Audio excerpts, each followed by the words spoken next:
Dear me, this is awkward, isn't it? And unfortunately, I'm all out of gadgets, so I'm afraid I can't do any tricks to liven up the mood. This is a big mistake for a magician to make, but thankfully, I do have a backup plan. Now, who wants to hear a story? Lenny? Don't we have more important things to address right now? Lynette accused Gemma of being the real Phantom Weasel a moment ago. Oh, what the heck's going on? All in good time. Magicians are good at guessing what people are thinking. I know the questions you want to ask. And as it happens, the story I'm about to tell might answer a few of them. Really? Well then, let's hear it! Paimon's dying of curiosity here! Let's go back to the very beginning. A decade ago, when the Phantom Weasel was terrorizing the court of Fontaine. She never missed a target, never left a trace, and no treasure was safe from her thieving hands. But as her infamy grew, so did the readiness of the police, and her opportunities to act became ever fewer. Every day, she ran the risk of being exposed for who she was. Of course, she could not simply take this lying down, and before long, she found her ticket to freedom. She would create a scapegoat, a false weasel to close the chapter on her behalf. After weighing her options, she set her sights on a renowned magician, Caesar. After all, magic and theft shared enough similarities for people to buy the story when the truth came out.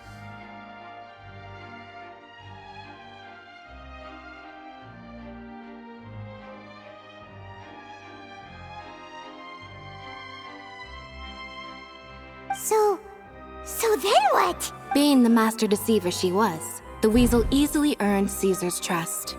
Now all that remained was to frame him for her countless crimes. But as she was considering how to make her move, she noticed Caesar's aggrieved pupil, and a new thought entered her mind. Maybe I don't need to get my hands dirty after all. At her encouragement, Lorenzo tampered with Caesar's magic box, causing him to fall to his death.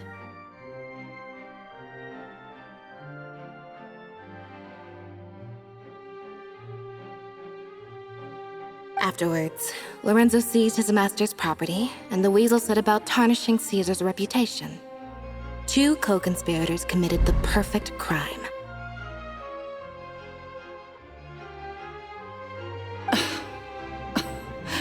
I've got to hand it to you. You're both exceptional storytellers. It's enough to make even me wonder whether there was really another mastermind behind all this, pulling the strings. But I just have one question. You seem to think that I am the villain in this tale. What's brought this on, Linny? Is it something that Lorenzo said? Don't worry, Lorenzo said nothing at all. But I never believed that he was the weasel, and in fact, my investigation only made me more certain of that. He was too forthcoming with his confession, as if there was something else he was trying to hide. How disappointing. So you'd sooner trust Lorenzo than me, even without a shred of evidence? A magician is an expert at playing the audience to get the result they want. And I have no doubt that you, Gemma, are equally talented in this regard.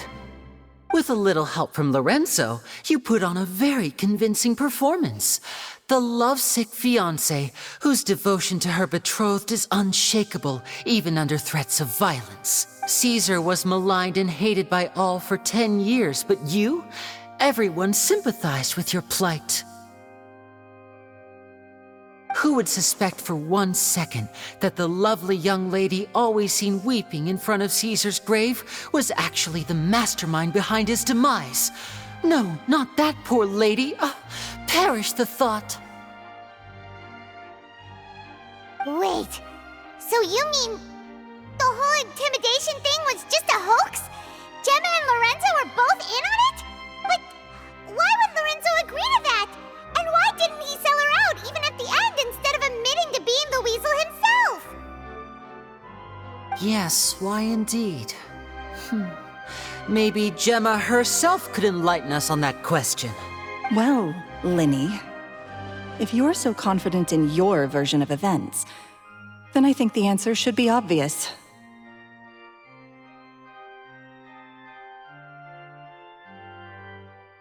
Having killed Caesar with his own hands, Lorenzo was plagued by overwhelming guilt.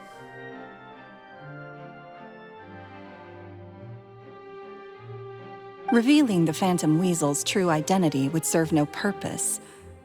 But if the Weasel remained free, then she could take care of Lorenzo's loved ones. An excellent answer, though sadly a little dull. Is that right? Well, don't let me bore you. If you'd care to change the topic to something more interesting, I'd be much obliged. As a matter of fact, there's one thing I'd really like to understand. Why would the real Weasel have targeted things that only have value to other people? Could you shed any light on that? Of course. After all, we're just telling stories here, aren't we? If I had to guess, I would say that the real Weasel must have had a terrible childhood. Left to fend for herself after her parents died young. Betrayed, scorned, beaten. She'd scrounge waste paper from garbage bins to draw on, using twigs and dirt for lack of ink and pen. She'd sew ugly rag dolls from whatever scrap material she could get her hands on.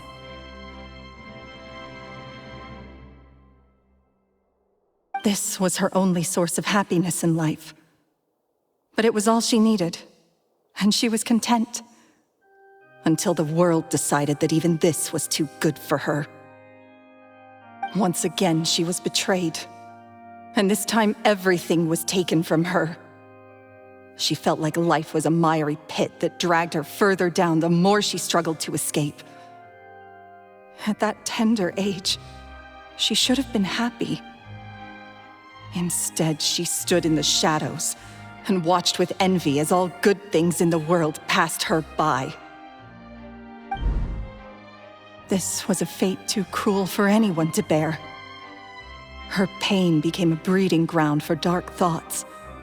Thoughts which festered and grew into a twisted solution to her troubles. I detest the happiness of others, in all its forms alike. I will rob them of everything they hold to be good and true, and it will fill the void in my soul. That's some pretty heavy stuff. Now it all makes sense. Does this story satisfy you, Linny? Yes, it is quite to my tastes. Thank you for helping to clear up my confusion. Huh. That's right. What drove you to write that letter, Gemma? What were you trying to achieve there? Because without that, none of this would have ever come to light. She didn't write the letter. After 10 long years, I'd hoped that the Phantom Weasel would be consigned to the history books by now. But it seems like someone still wasn't ready to let her finally be at peace. Linny. Or should I call you the Phantom Copycat now? You were the one who posted that letter outside the Opera House. But why? Very sharp, Phantom Weasel. Still as shrewd as ever. Well, no need for me to be coy about it. Our goal was to clear Caesar's name.